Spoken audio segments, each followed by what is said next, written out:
Well, good evening and welcome everyone to another edition of Blue Sunday right here on the In the Blue Corner channel. Vince Loccisano with you yet again on another Sunday evening, joined by Steve Khatib. Good evening, Steve. How are you, mate? Good, Vince. How are you?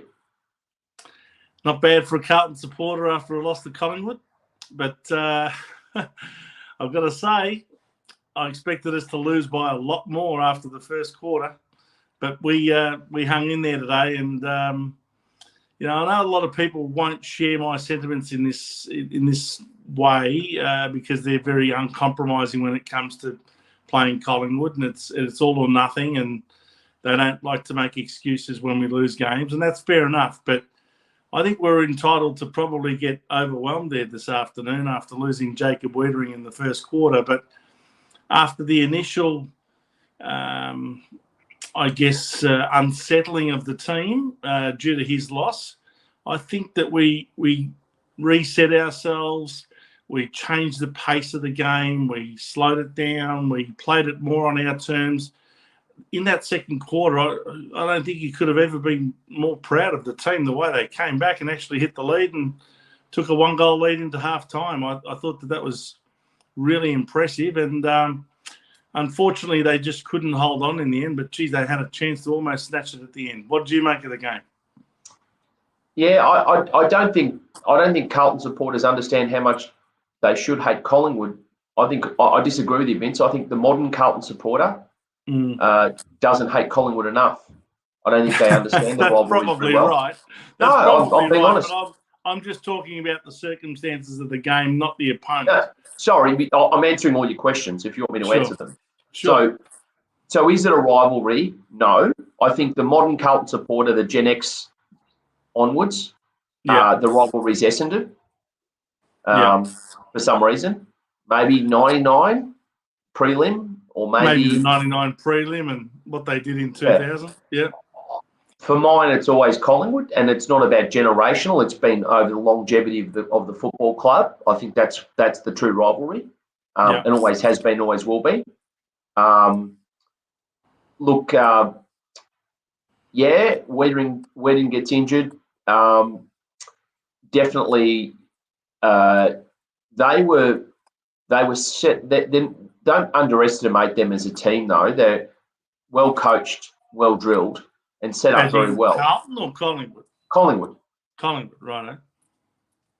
I thought that they were wasteful early in the game. They could have easily gone away with a very decent lead in the second quarter. They missed a lot of shots that they should have kicked. So yes, you're right, but they were wasteful nonetheless. True. And they were hard. They were probably harder at the ball than us. I think they wanted it more. It was their home game. I think they wanted to make a statement. I think it was a lot of things, really. There were some poor decisions made by our players that we probably wouldn't normally make as well.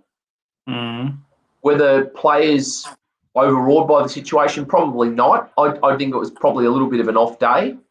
Look, it's not the full team.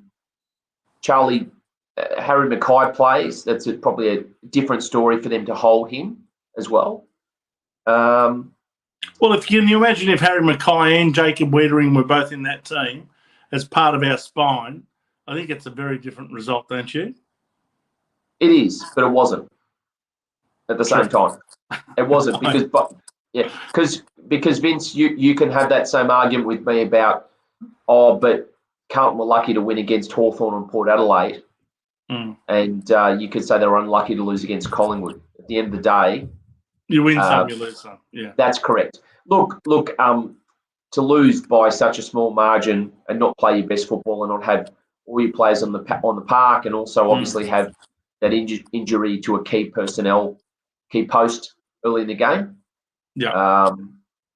But it is a game of inches too. I mean, Jack Silvani had a shot there in the last minute or so, and he just missed it to the right. And then, of course, there's the controversial last couple of seconds where Walsh gets arguably taken high, but the umpire says play on, and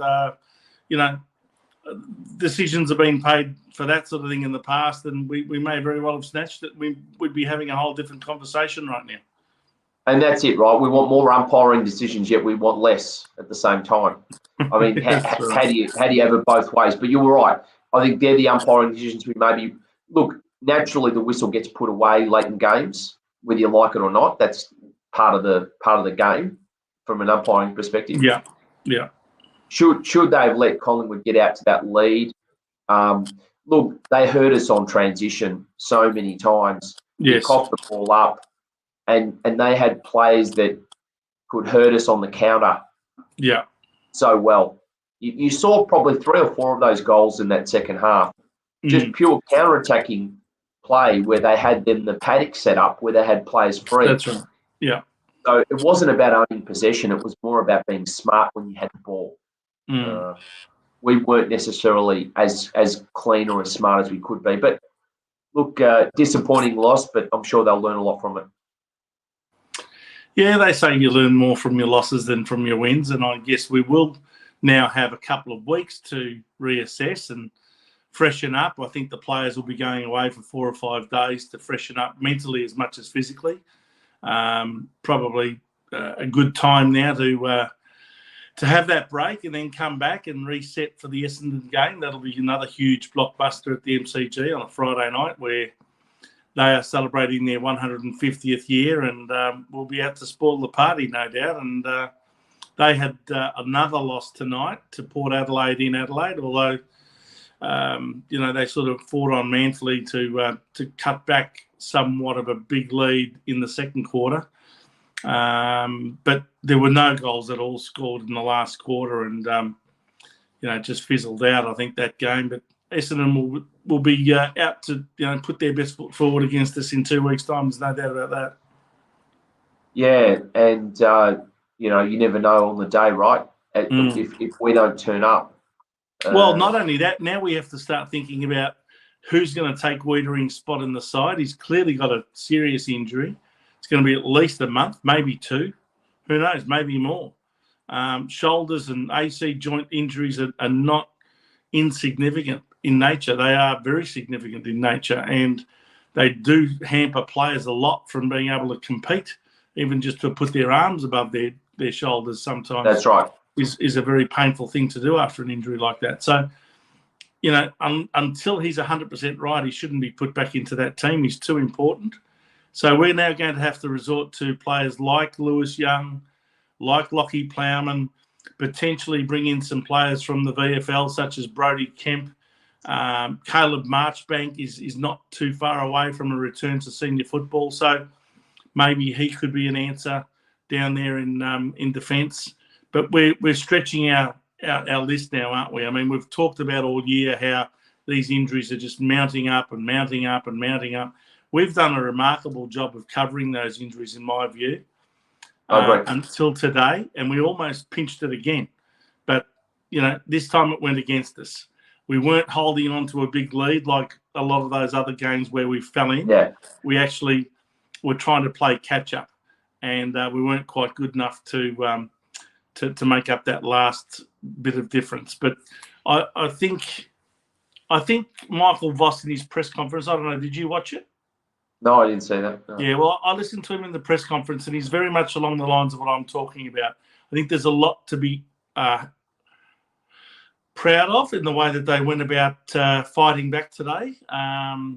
We didn't have our best game. Yes, there were some players that were a bit down on their usual output, but we found a way to stay in the game and right up until the last few seconds. So, yes, maybe partly because Collingwood were wasteful, but also because we found ways to get back into the game. And the way we changed the tempo of the game at times was impressive so that we could get it back on our terms. If it had been a shootout the way it was in the second half of that first quarter, when Collingwood could see that, Wiedering was off, they tried to take full advantage and just bomb the ball into the forward line, and basically their tall players were having a field day. So we found ways through our midfield to dominate in that second quarter and to get the game back on our terms. And I just think that shows a maturity in the Carlton team this year that was missing in previous years, that we've been able to read when we've got things on our terms and make the most of them. And when we haven't got things on our terms and we may have lost a bit of momentum to the other team, that we've found ways to slow up the game and change the tempo of the game to suit what we want. I agree. I think there's a lot of positives there. And by the way, before you go on with the rest of what you're just about to say, let's encourage our viewers out there to come in with their views. You can do that on our Facebook page or on YouTube. In the blue corner is what you need to search. While you're at it, please like and subscribe and share with your friends. Good to see Peter Vlahos back with us tonight. Guys, the damn wall did finally break. It certainly did. But it's how they respond after the bye that counts. That's probably true. I think we shouldn't have any reason to drop our heads and to all of a sudden go into our shells or start thinking, oh, well, gee, we've lost one now, and start playing conservatively from now on. I think we need to just keep doing what we've been doing, even though we may need to rely on personnel that we haven't had to bring in up until now. Yeah, Gina that's Harris, true. good to see Gina. Kemp shouldn't have got dropped for Dow. I'm sorry, play different positions and we need backs, not mids in. Okay. Well, I think Dow actually came in for Kennedy. So it was like one midfielder out and another one comes in. So I think, that's right. I think that was who Dow came in for, Gina, in all fairness. Kemp might have been a medical sub, maybe. Was it last week or the previous week he was medical sub? I'm not quite sure. I think it was the previous week, Vince. Might have been the previous one. But look, I think, guys like that who have been on the fringes of the team are now going to have their opportunity in the next few weeks, potentially, depending on how well they go in the VFL. I don't think players should just get games willy-nilly just because they're there. They need to earn them. So I guess, we need to see that players are actually informed before they're given their opportunity at senior level. Oh, and certainly Dow's proved that. Opportunity, didn't he? Absolutely. I think Dow was fair today. I wouldn't say he had a lot of mates that weren't exactly flying, but he wasn't the worst player by any No, I don't think he was the worst player. And the other thing you've got to try and, cut him a little bit of slack for is that there's a decent jump in standard between the VFL and the AFL. And, he's gone straight into the fire there. I mean, that was like going into a furnace today in terms of, pressure on the ball carrier and tackling pressure and all that. It wouldn't have been anywhere near that level at VFL standard. So it's going to take a bit of adjustment from his point of view to pick up the pace of AFL football again. He hasn't played a senior game since probably, last year. July or August last year. So that's right. Give the kid a go. He's only 22. I think he needs to be given an opportunity with a few games in succession before we can write him off or look to trade him or anything like that. That's right. I agree with that. I thought he tried hard today, Paddy Dow. He did. I thought he tried to be as creative as he could. He tried to give the ball off when needed. Tried to link up with other players. I don't think he was the worst player. Yeah. And look, on that performance, I think it'd be very unfair to drop him.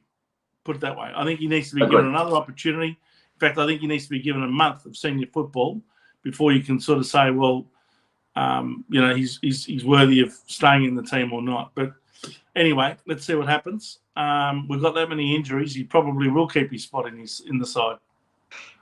Yeah, look, whether he likes it or not, he will. Yeah. Well, look, let's just quickly go over the game a little bit. Obviously, the big news out of the first quarter was the injury to Wiedering. But before that, we looked to.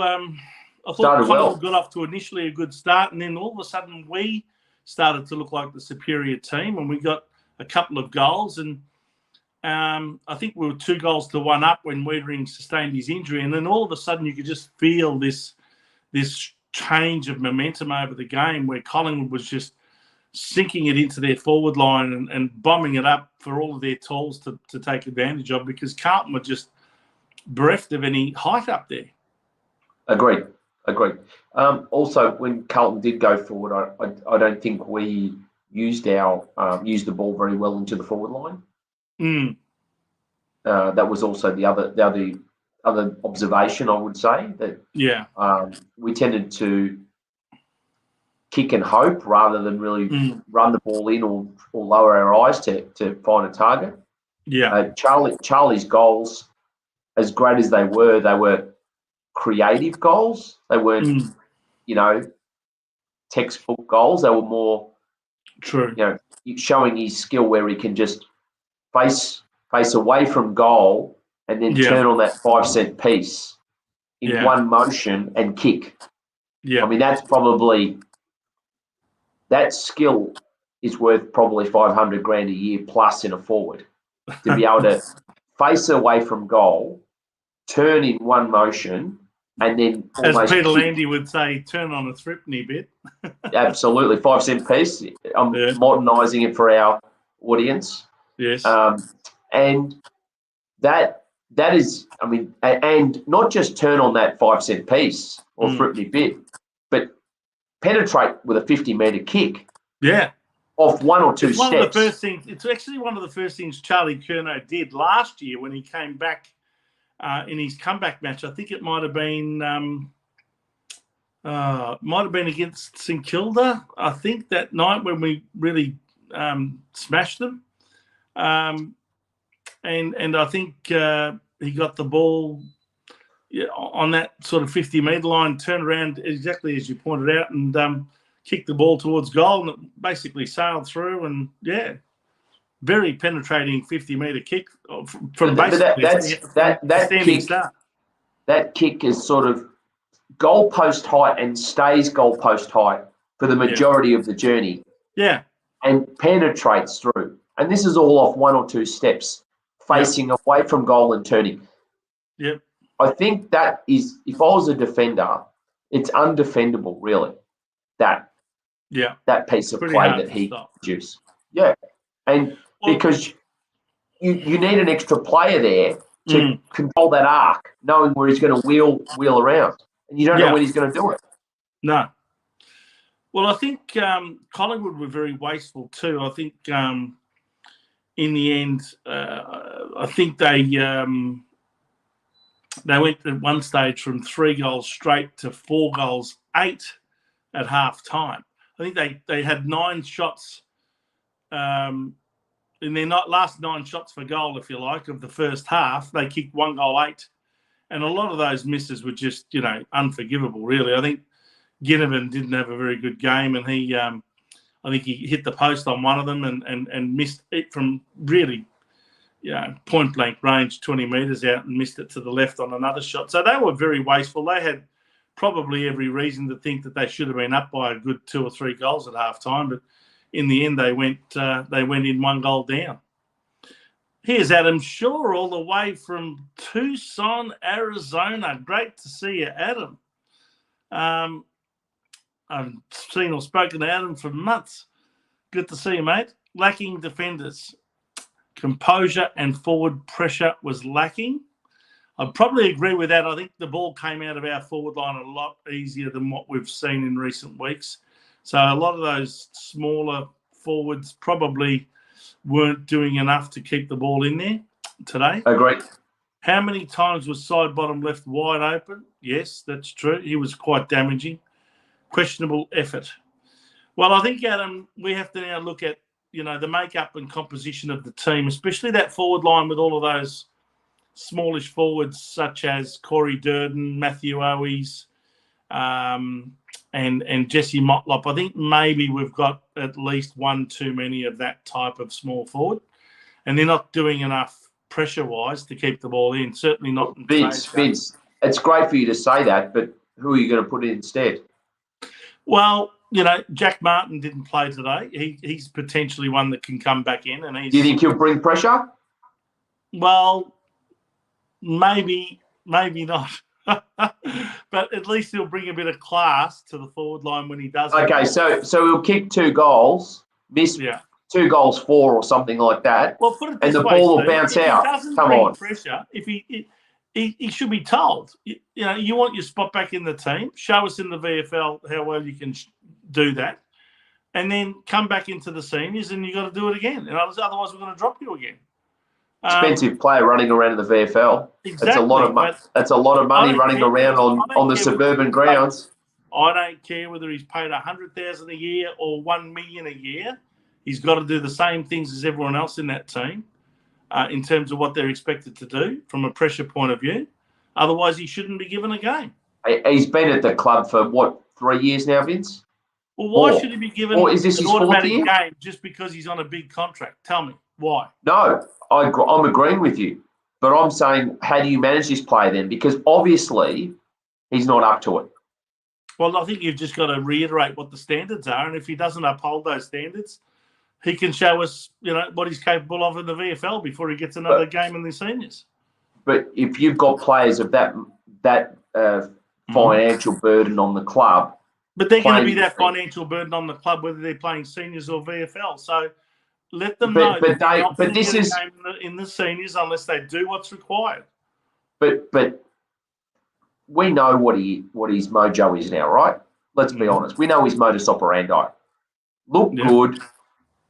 Chime in for 15 minutes, a quarter here or there. And when then go it's missing for 2.5 quarters. Go missing, kick a few goals, be an excitement machine, and be have everybody saying, imagine if he could do but X, Y, and Z more regularly or more often. Yeah. And that's been the case. Of the player that we recruited. So he hasn't changed. We would have made that decision that we're taking that sort of a punt. So do you keep that player though on the list when there's been consistent repeated behaviours year after year after year? Well, is his contract at an end at the end of this year? I don't know that situation. I think he might have another year on top of that. If he's got another year, well, then you've got to keep him on the list, don't you? Unless you trade him. Who's going to pick him up at 700, 750 plus? No, you'd have to share the cost. So, again, I don't care what he's paid. He needs to do the same things in the forward line that we expect of a Matt Owies or a Jesse Motlop or a Corey Durden or anyone else for that matter that plays in the forward line. Look at Jack Silvani. He's one that gives you that second effort every single time he goes after the ball. Absolutely. So why is it good enough why is it acceptable for Jack Martin, who's on 3 times on what Silvani's on? I don't think Jack Martin's trying not to try. I think it's in Silvani's. No. Let's be honest, right? I think it's in Silvani's DNA. And I don't mean his bloodlines necessarily, but I mean purely that's his mentality. That's part of what makes Jack Silvani a senior player. Correct. Because, I mean, if he didn't have that in his makeup and didn't have that in the way he went about playing football, he probably wouldn't be playing too much senior football, to be frank. Mitch McGovern, come on, don't attack players. What does that mean? I think what's being alluded to there is that Mitch McGovern's on big money and not really performing or hasn't really performed over the last 4 years. So I think it's not just one player. We could identify 3 or 4 players. Yeah, it's not just one player. Contracts. Apologies to any Jack Martin fans out there. I was just trying to make the point we're trying to make is who do you bring in the forward line that's going to do any more? Yeah. And my point to you, Vince, is is Jack Martin going to do any more other than the fact he's on more money? Probably not. But all you can do is give him the opportunity if and when he deserves that opportunity, I think. That's how I look at it. Yeah. He's been out for a while now, and he's also quite injury prone. Are they going to be as hard? Are they going to be as hard on Jack Martin as they were on Paddy Dow? They never have been, in my view. No, in the future, are they? Well, they should. is what I'm saying. Whether they I will couldn't agree or more. not, whether they will or not remains to be seen. They could very well bring in Jack Martin next game straight away. No VFL football required. Come straight back in, Jack. You've got your spot back. That wouldn't surprise me at all. That's what they've done for the last 2 or 3 years with Jack Martin. Constantly giving him games when he probably doesn't deserve one, purely because he's a big money contract player. And look, let's be honest, his best is great. But, I mean, I think really, I think the test at VFL level would be more about go play at Trevor Barker Oval, go play at Frankston, go play at all these Point Jellybrand, go play at all these North Port Oval, go play at all these exotic venues, right? And I don't exotic. I don't care if you don't kick a goal. Yeah.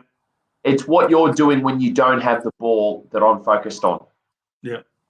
Well, look, we have got some other players that are floating around the VFL that are either just coming back from injury or, doing what they can to earn a spot in the team. And they may very well be the guys that are brought in favour of Jack Martin.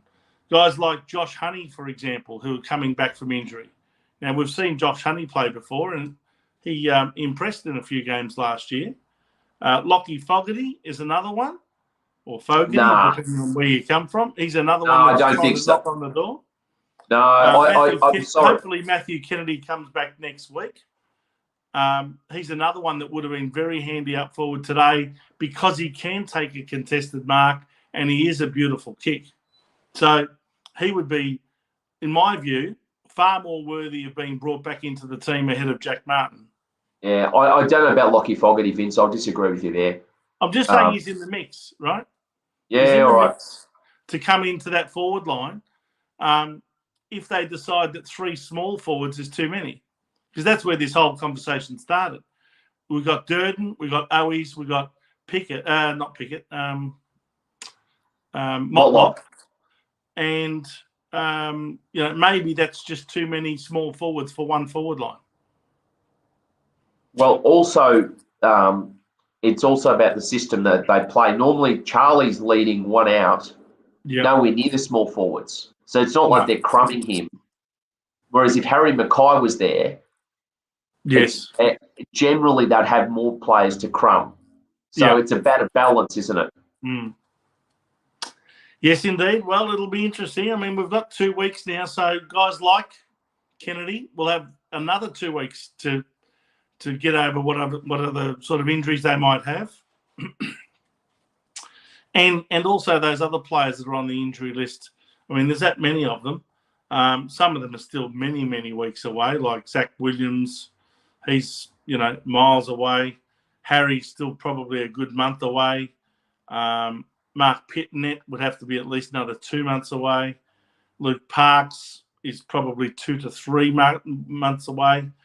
Not that he'd be an automatic selection anyway, but speaking of Pitnet, Mitch McGovern's another one, another at least 2 months away. Oscar McDonald's done for the year. Yeah. Caleb Marchbank got a little bit of a knee knock in the VFL last week, so he's got now another couple of weeks to get over that. So, and David Cunningham's not far away from coming back from his knee injury. So, I think we've got a few players there that we could still turn to that are, very much senior players that will come back into the team at some point. Speaking of Pitnet, I think that we can't continue to place the pressure on De Koning as we have. I thought he did pretty well today, De Koning, although, look, the Collingwood ruckman also did very well too. I think they both tried hard. It was almost a sort of second ruckman versus second ruckman scenario because, of course, Brodie Grundy was out for Collingwood today and Mark Pitnet was out for us. So both teams were relying on their second string ruckman to do the job. And I thought they both tried hard. I'm just saying that I don't think you can keep relying on that, especially him rucking for a long, long period of the game. True. Right the way through, especially against better sides. Well, they're giving him the workload, aren't they? They're not shying away from putting De Conning in there. They're asking. You might think that they're asking a lot from the young bloke, but they are. Yeah, he's been part of the Carlton list now for a good 5 years. So it's a ruckman though. It does. A ruckman generally will mature later, but I know what you're saying. Well, Cameron had Is he a pure ruckman though? Is he a pure ruckman? Is De Conning a pure ruckman? Because I don't think you could argue that he's potentially a key position forward, or at least a forward pocket type that could take marks in that full forward line. Yes, I'd take that point. But I think his best football, when his career is finished, will be as a ruckman. I do believe that. Maybe I'm wrong, but I just think he's got huge potential as a ruckman. We even saw his brother yesterday playing for Geelong. It was almost like watching his twin. Yeah. In fact, are they twins or not? I'm not even sure. They might be twins. They look very, very similar to each other, that's for sure. Gina Harris, okay, big question. Mid-season draft, what type of player do we chase? Well, it'll be interesting to see what type of player we do go after. I heard Voss say tonight in his press conference that we shouldn't just be reactive. We need to go after the best possible player that will fit our list rebuild, as he calls it, or our list build. But I really think that now, when you consider that Oscar McDonald is gone for the rest of the year, McGovern's gone for the majority of the year, now Wiedering will probably have a significant injury that will keep him out for at least a month, probably 2 months. I think we've got to go after someone that can hold down a key position back post. But are we doing? I know we've mentioned this before, but are we doing a Josh DeLuca? Were you just recruiting him for half a season and then getting rid of them? Not necessarily, because we need to use a mid-season draft in a sustainable way. Well, look, we recruited both big Alex Murkov and Jordan Boyd, I think, last year, 12 months ago. Now, they're both still on the list. So, in fairness to our list managers, they have actually retained the services of those two guys, and they are part of our list. So, I don't see why this particular mid-season draft has to be any different. We have got the extra spot, so why not use it? I agree. I'm more just saying, if we're too reactive, we need to be looking at even a player as a backup for the future. Yeah. And not just churn and burn them, right? Yeah. No, I hear that. I just think that the need is urgent at the moment, that we should go after somebody like that. We need to get a backman, even if it's just for 12 weeks, hopefully for the future. Well, John Holland is basically disagreeing with you, Steve, that he thinks even if it's just for 12 weeks, we need to get a backman. He's looking to make the most of what we need for this season, not necessarily what's in the best interests of that player's career. It's all about what's in it for us, not what's in it for the player. I agree with you, but plugging holes doesn't always work. But look, so long as you don't get a square peg for a round hole and vice versa. Good point. It's an industry, John. I get it. But I think more where I was coming from is we need to make the most of this person and invest in them, because you know the dividends that they'll pay back later on. Yeah, I understand. All right, let's go to, as I said before, a quick review of the game. So Collingwood then sort of took, I guess, control of the game after Wiedering went off. Probably didn't make the most of their opportunities. Went in at quarter time 3-4-22 to 2-2-14, and you just thought that this could get ugly if we don't find a way of arresting control of the game. In the first, I think, 15 seconds of the second quarter, they kicked a goal to go to 4-4-28 to 2-2-14. From that point in time, they had that many opportunities. I think they scored 4 points consecutively at that point, and had an 18-point lead. And then all of a sudden, Carlton slowed the game down, slowed the tempo, started to chip it around a bit more, hold on to the ball. This is where they've learnt this year how to arrest control of a game and to change the tempo of a game to suit themselves. And all of a sudden, they kicked 4 unanswered goals and were in front by a goal at halftime. And I thought, wow, that was impressive. At halftime, I was most impressed with the way we went about it. I agree. John Holden says Sidebottom had monkeypox. Nobody went near him. Yeah. Well, maybe, but I think they. I don't know. I'm not a coach, but I think they thought, well, he wouldn't hurt us because we could hurt them the other way. If we didn't man him up, we're prepared to lose that battle, but win with the forward running. Yeah. That was my take on that. Tell me something. Do you think our third quarters are a problem now? Because on all but I think one game in recent times, our third quarters have been horrendous this year. And yet again, I think that's where we lost this game. Collingwood kicked 3 goals, 4 in the third quarter. Probably should have kicked more. To our 5 points. And it was the first quarter this year that we haven't scored a goal. Our first goalless quarter of 2022. And what a time to have it, because that really, I mean, I know it's only a 11-point lead at 3-quarter time, but it really did change again the momentum of the game towards Collingwood. And they looked like, especially early in the last quarter, they kicked away to a 23-point lead at one stage and looked like it could have got ugly, but we found a way to fight back again. But I thought it was the third quarter that cost us the match today. It was a lower scoring game. Not scoring a goal in the third quarter is disappointing. Not as bad as some of the third quarters we've had, though. I wouldn't say it was our worst for the year. No, I'm not saying it was the worst, but yeah. I mean, I just don't know what they're doing at halftime, but we seem to come out after halftime on most games and we're not very convincing most of the time. Yeah. Oh, you can't argue with the fact. If you look at the 11 games, I reckon you'd probably find at least 7, maybe 8 of those third quarters we've been outplayed and outscored. You're right. You can't argue with the facts. Then, of course, in that last quarter, as I said, they kicked 4 goals, 1. We kicked 5 goals, 2. So we really did come home with a flourish and almost pinched it.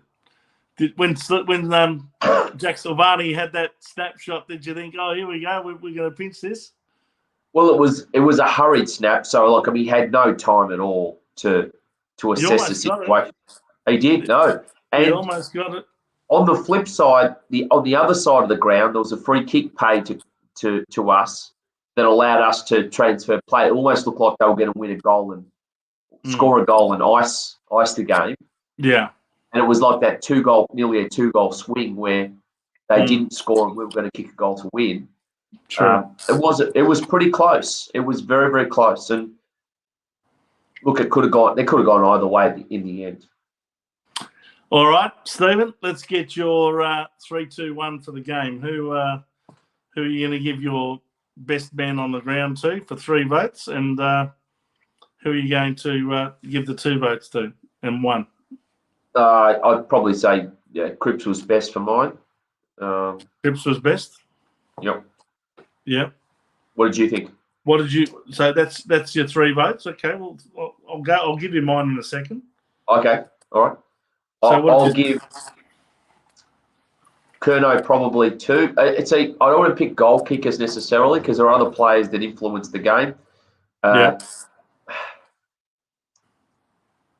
Look, probably Saad was serviceable.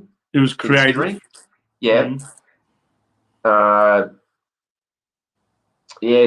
2, Curnow 1. There you go. And you know what? I thought Owies was actually good too, although he didn't get a lot of touches, but he was decent. I thought he was okay late. I don't know that he did that much before that. He kicked those 2 goals in the last half of the last quarter, but I felt he was almost unsighted before then. Yeah, he wasn't. He didn't kick goals, but I thought he was still trying to help around in the forward line.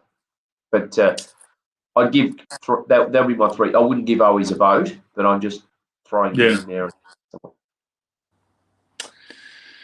Very interesting. All right. Well, look, I thought our midfield was our strength for today. Despite, what some people might say about Collingwood players like Sidebottom being loose. I actually gave our best player to Sam Walsh. I thought he was outstanding. He was everywhere today and kicked an important goal. 19 kicks, 16 hand passes, 35 possessions in a game like that, plus a goal. I don't know who was working harder than Walsh in our team. Than Walsh today. I gave him my 3 votes. I gave 2 votes to Doherty. I thought he battled manfully all day in defence. 21 kicks. Took half a dozen marks. I thought he was vital in the defence when our defence was, under the pump, especially with the loss of Wiedering. I didn't. Funnily enough, I didn't give it to Cripps, although he kicked a nice goal and probably should have got another one.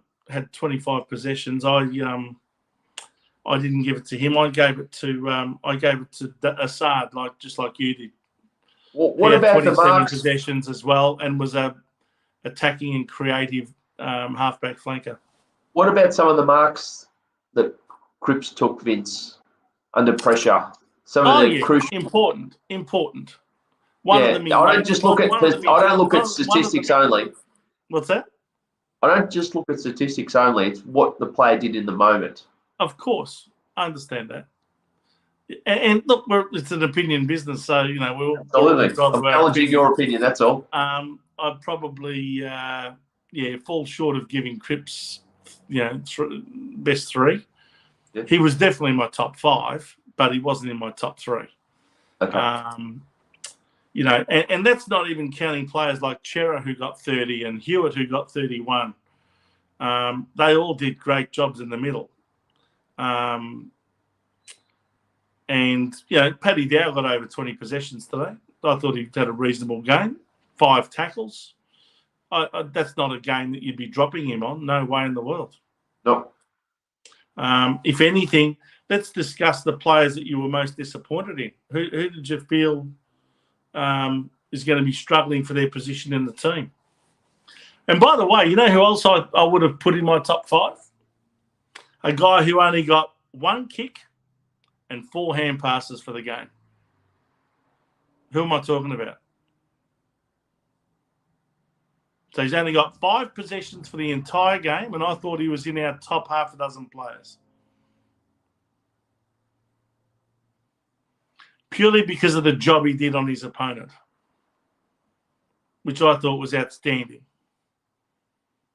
Who? Lewis Young, number 33.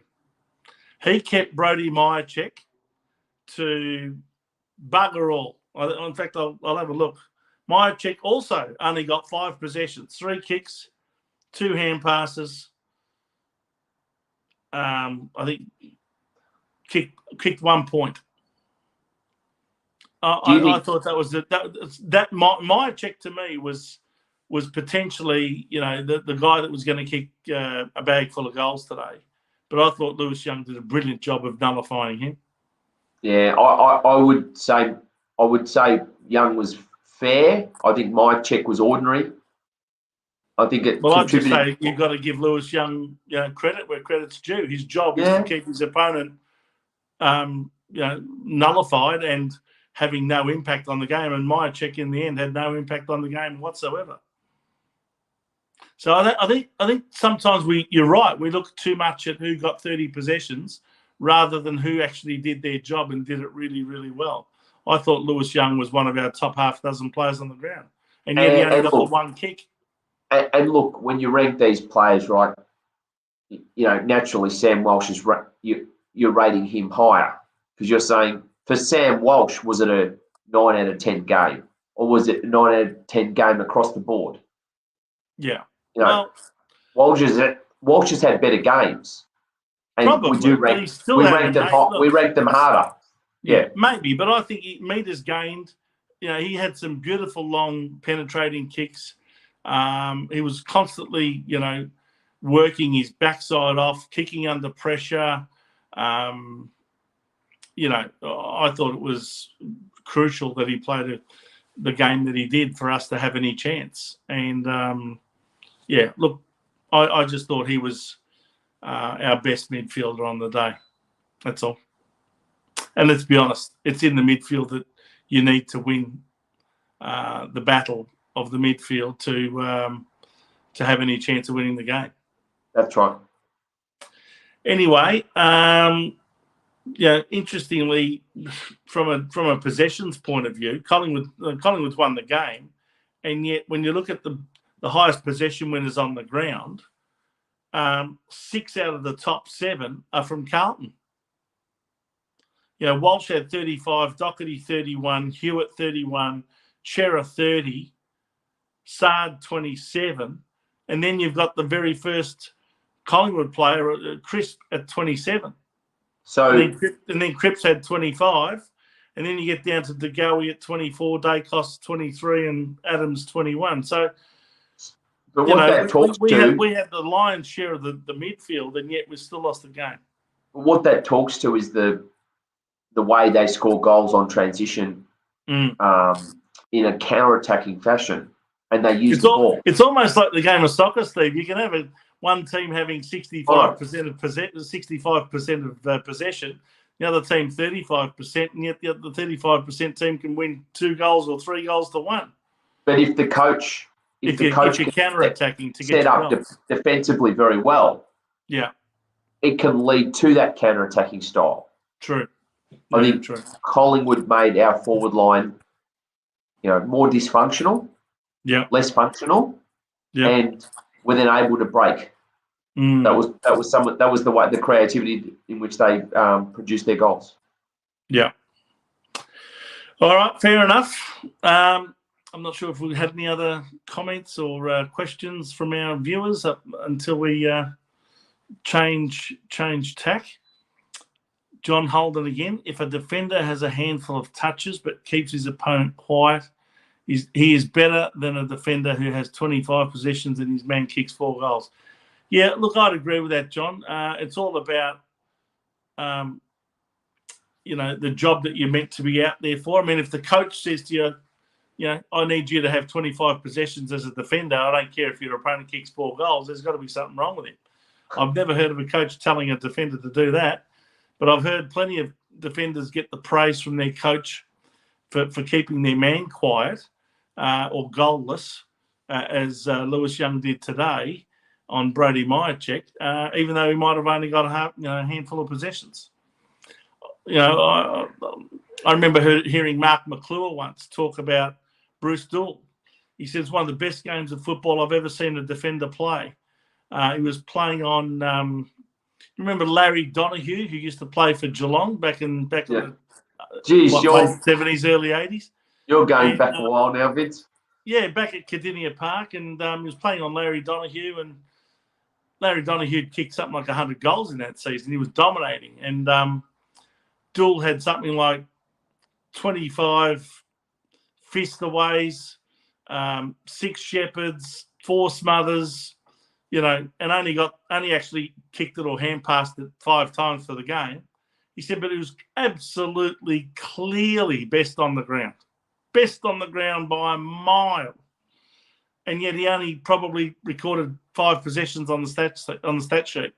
But it was the punch-aways, the knock-ons, the shepherds, the smothers, all of that, the tackles. They were the things that he did for the entire game. and kept Larry Donoghue basically goalless. And he said, clearly best on ground. Absolutely no question about it. And that's the sort of game I'm saying we should be, highlighting a lot more. And that's why I felt Lewis Young really needed to be commended on his game today. Because Brody Myercheck is a very dangerous forward for Collingwood. And, they probably feel that they've gotten away with murder there today without him having any contribution at all. And yet they still won the game. Yeah. Anyway, moving on. Other issues in AFL. I noticed that this was the second round of the Doug Nicholls round. I don't know why do they call it the Doug Nicholls round? Because past the Doug Nicholls 2 rounds. Why don't they call it the Doug Nicholls, double round or twin round or something? Because it for some reason it goes on for 2 weeks rather than 1 week. Do you know why? I'm trying to no understand idea. why. I think they're trying to get. I think they want the team to wear the Guernsey at home for a home game. That's all I understand. That's all I believe it is. So you're saying that it's going on for 2 rounds to give every team a chance to wear it at their home. I believe so. So why don't they do that with the multicultural round? You're trying to be logical now, Vince. Well, why don't we do that? Sure. Why not? Yeah. Why don't we have double rounds for everything? The other thing is, did you receive emails from the club during the week, like I did? No, I try not to read them, but yeah. Well, did you see how some of the things that were sent out had Indigenous language on them? I didn't understand them. Did you? I looked at it and just thought, oh, well, this is to try and copy Melbourne, I suppose. There was one thing that came out. I can't remember the words because they're Indigenous words, but there were 3 different words, and I looked them up and I asked, I Googled what the meaning was, and basically it meant game day. Game day. That was from this morning. Game day. And I thought, are we at the point now where we are going to start communicating to our members, who are probably 90+% of them are not Indigenous? Why are we going to start communicating in a language that none of us speak? Why? What's the purpose of that? Why are we doing that? I noticed that the game today was described in the Carlton memorabilia as starting at 3:20 p.m. at the MCG at Marm. Or is it Nam? Nam. N-A-R-M-M or N-A-R-R-M. I can't remember the spelling of it anymore. But again, now we've now started to describe the location of the MCG as being at Nam rather than at Melbourne. Well, it's copycat, though, because they didn't do that last week, did they? Not that I was aware. Well, we did. Well, we played at Marvel Stadium, which is at Docklands. Obviously, Docklands doesn't have an Aboriginal name, does it? Or does it? I don't know. All I'm saying is this. I'm all for recognising the contribution of Indigenous people to our game. Please don't get me wrong. I'm all for that. I'm fine with it. But how much do you want to keep imposing more and more things down our throats that are just totally inappropriate? I mean, changing the language of the correspondence that's sent out to your members, where 95% of them wouldn't understand what those words are. What's the point of doing that? And changing the name of a club from Melbourne to Nam. What is that achieving? How does doing that say we're recognising your contribution to AFL? What's changing the name of the city got to do with that? I just don't get it. I'd rather take another 15 minutes before the game to see past Indigenous players being paraded around the ground like Barry Cable or, the Riolis or any of the other great players that have played the game, right? Byron Pickett, a Norm Smith medal winner. They put them out on display. Andrew McLeod won 2 Norm Smith medals. Do it all, but do things that are appropriate. All this business is designed to just completely change everything about what we've always done. Why should we have to keep pushing the envelope with these things? What's going to be next? Change the colours of the team? Really, where do you draw the line with this stuff? I'm over it. I am absolutely and utterly over it. I can't stand it anymore because I just know that every year there's going to be more and more layers added to this thing. And I just don't agree with it. I don't know what your view is. Look, I'm all for learning about the past Indigenous players. Yeah. And you have a theme round, that's fine. And I'm all about the real history of it. I don't think a name or a few language words necessarily does that. I think I said it last week. I think it's more about an ingenious way of marketing that. I'm more interested in talking about. Let's actually go into. Let's have a documentary before the game and talk about the players and where they came from and their history. No worries. If that helps, how the parts of Australia are different. How the parts of Australia are different, where they all came from, and how diverse they are and their backgrounds are. Sure. I found those things really insightful. Me too. Me too. For me, that's what I found insightful. Look, the rest of it, it's how to market it, I suppose. It's that's what it seems to be to me. Look, this is all about what's appropriate and what's not appropriate, and that can be subject to differing opinions. I'm just simply expressing mine. What was that quote that just came up there? It's all about acknowledging the oldest culture. Yeah, I'm all about. I'm not. See, now I don't think that that's quite right. Just put that comment up again, Steve. It's from Jack Bullman. It's paying acknowledgement. Paying acknowledgement. Maybe there's something in that word, paying. Paying acknowledgement to the oldest living culture. What I think he's trying to say is it's acknowledging the oldest. Hang on. Yeah. We're here to acknowledge the contribution of those people to the game. It's not just about acknowledging the culture, right? There are things that we should be drawing the line with when it comes to how far we go with all this. By all means, acknowledge the contribution to the game, acknowledge the contribution of certain people, whether they be players, whether they be coaches, whether they be other people that are involved in the game. I'm all for that. I'm all for that. No problems.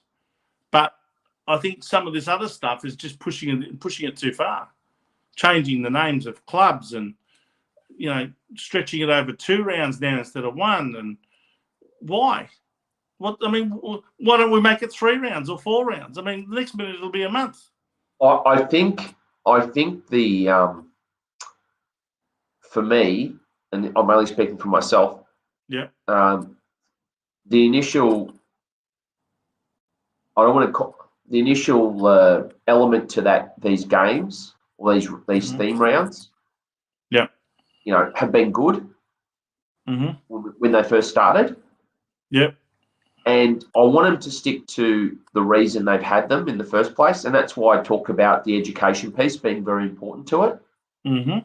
But the more and more we try and do things for the sake of adding almost overkilling or confusing what it's all about, the more and more it may lose its impact. So I'm all for the education part of any of these particular themed rounds. But if we go too far, or if we just change names of clubs for the sake of doing it, or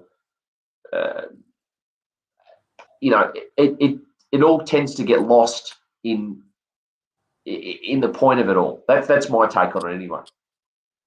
I'm all for the education piece. So I think that's fine. Have that, talk about it, theme the round. But, I mean, there's a certain point where we need to just focus on that opposed to looking for new ways to add wow factor or marketing factor to it, because that's what I think a lot of these decisions are made by.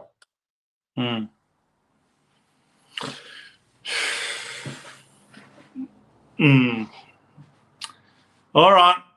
By the way, you know how you said I think they're having it over 2 rounds because they want to give everyone a chance to have a home game with that Guernsey? Yep. Tell me, Essendon find the hole in my argument. Essendon had away games for both of theirs. Okay, well, I'm wrong. There you go. Mind you, I think they still, one of them was the Dreamtime at the G game, so I think they still wore the Guernsey. Yeah. And it's still at the MCG. But Geelong got to wear it at 2 consecutive home games. Oh, we'll have to get the people that Adelaide yesterday, and they also had a home game against Port Adelaide the week before. We'll have to get the fixture massage team at AFL House. Oh, sorry, fixturing team. We'll have to get them. We'll have to get them to smooth that in. They obviously won the overlook there. Well, anyway, look, everyone. I'd be interested in your comments, your thoughts. You can agree with me or disagree with me, whatever you like. You've heard my view. You've heard Steve's view. By all means, get onto our Facebook page or our YouTube channel in the blue corner and give us your thoughts. We've come to the end of yet another show. But do you want to touch on just want to touch on the member survey bits? I know we talked about it. Of course. Yes, yeah. One last thing to talk about. Yep. Go for it. So I think it's the second member survey we've had recently. It seemed to come out with it had the ticket tech type banner on the email, so it seemed like a very generic survey. It seemed like a more AFL, a Carlton branded, but more of an AFL survey where all the data flows into the data warehouse of the AFL. There's been lots of talk on why people don't go to the footy anymore. Crowds are down. 30%, et cetera, et cetera. Now, they say they head up this survey with, we want to hear from you, or we are interested in what you have to say, or, we want to know your opinion, basically. Now, they say that, but you're filling out basically A, B, C, or D, aren't you, with these surveys? Yes. How much of this information is then divulged back to us after the surveys have been submitted? How much? Zero. How much of what they didn't want to hear gets given any oxygen at all through the media, or even just communicated back to the members after the event? I urge every person to boycott these propaganda surveys right now. And the AFL Fans Association, who seems to have a comment on everything, I'd like them to encourage all the people to boycott these surveys as well, because at the end of the day, they're not worth the paper, they're not written on paper. They're not worth the form they're completed in, because really, we don't have any line of sight or visibility around what's completed, what the feedback was, and then what, based on that feedback, what is going to be done with that feedback. It's a waste of time. It's an insult to people's intelligence. I don't care if you can win $1,000 or whatever you can win. Good luck. They'll definitely throw the carrot at you to try and get you to fill it out. That's for sure. That's the second survey in 3 months I've had asked upon me. Not interested in the slightest until they make a commitment to share anonymously people's views. Who cares? Because, and I'll tell you why we're talking about this right now, because without getting you started, I'm not going to wind up the Energizer Bunny now regarding 50-metre penalties or umpire abuse or any of that sort of thing. But, it's been talked about over the last few weeks. People don't go to the footy because of 50-metre penalties and all the over-technical umpire decisions, et cetera, et cetera. It's probably a fair fair reason to it. But, really, at the end of the day, they don't want that feedback to be publicised from those decisions, from that. Yes. If everyone's feedback was that we think that Gillan McLachlan is an absolute stooge and that the AFL has become a ridiculously pathetic woke organisation, do you think they're going to tell us that? Tell me. Do you think they're going to tell us that that's what everyone thinks? I wasn't going that far, but I wasn't going that far. Well, I mean, I'm just throwing at you a hypothetical scenario. I mean, really, they don't want to know what they don't want to hear. They only want to hear what they, what makes them feel good.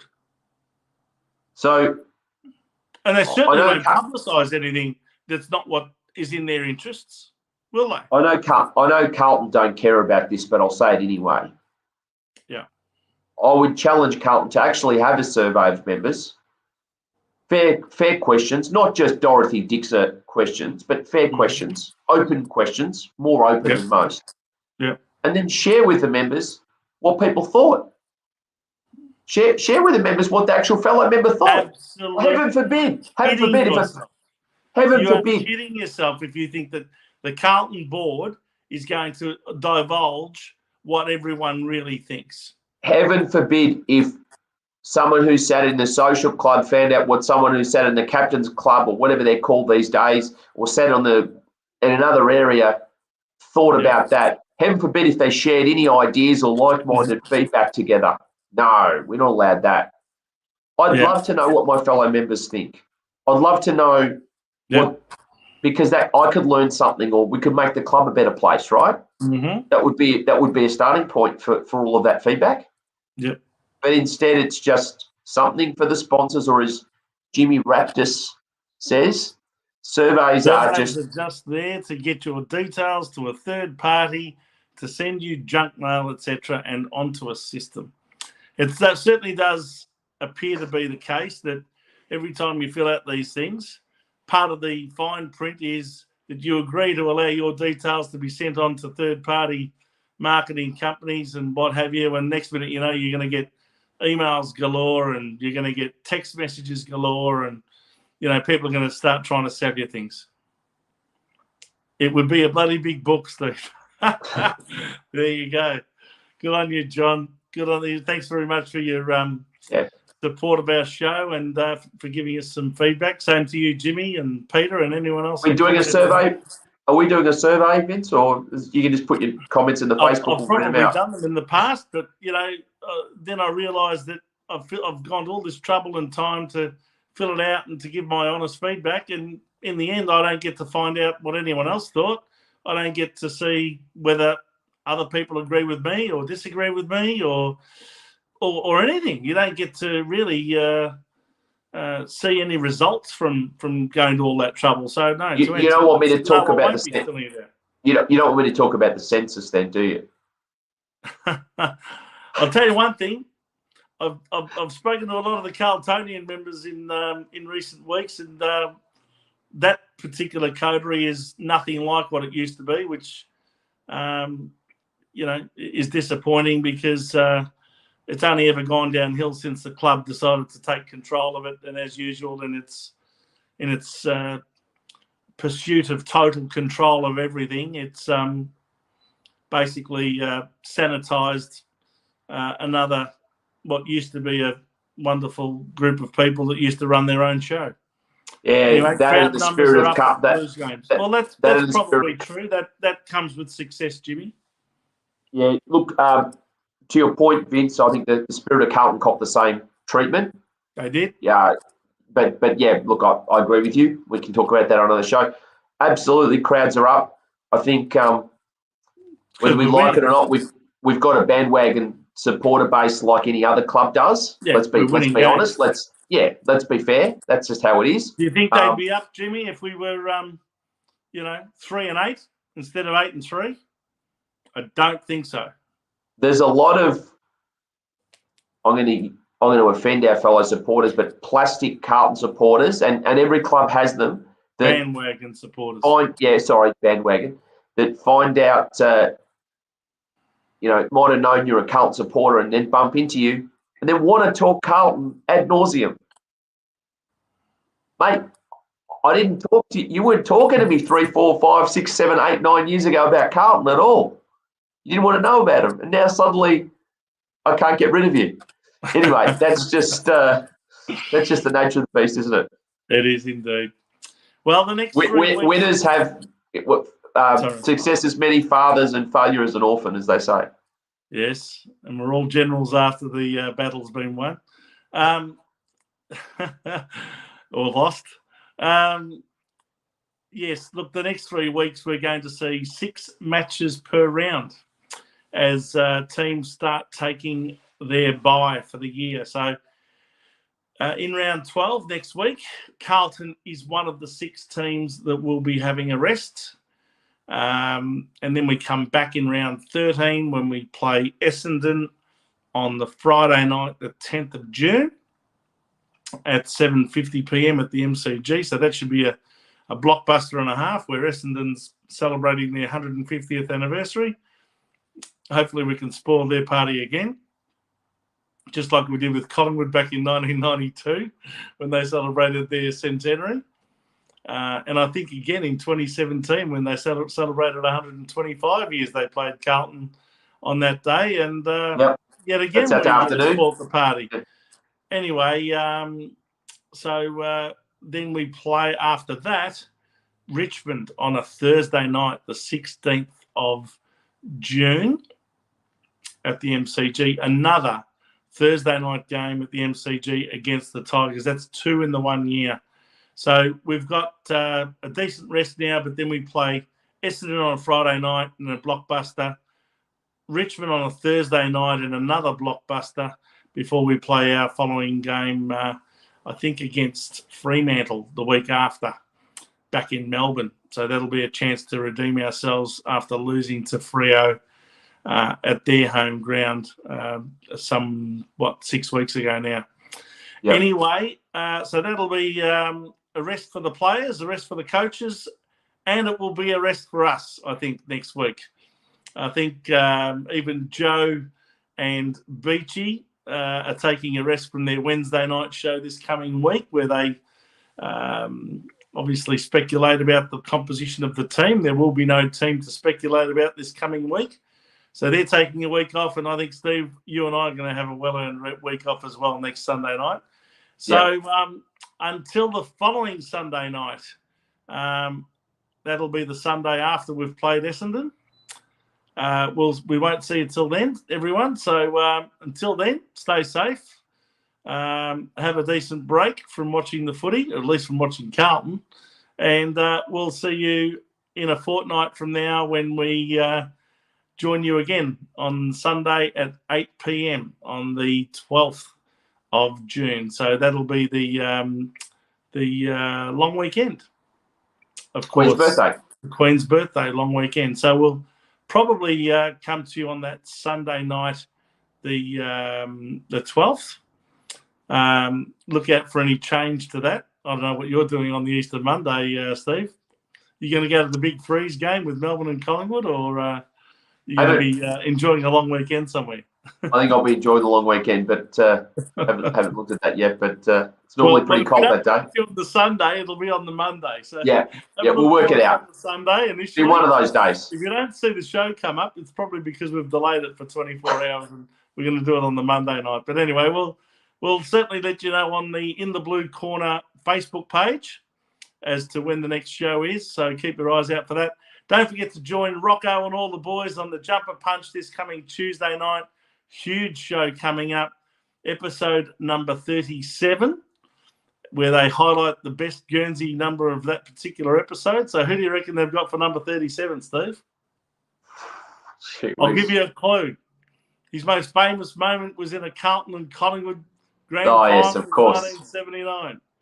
Yep. The great Wayne Harms. Yep. So look out for that one. Rocco and Paul and Mars on the Jumper Punch this Tuesday night at 8 o'clock.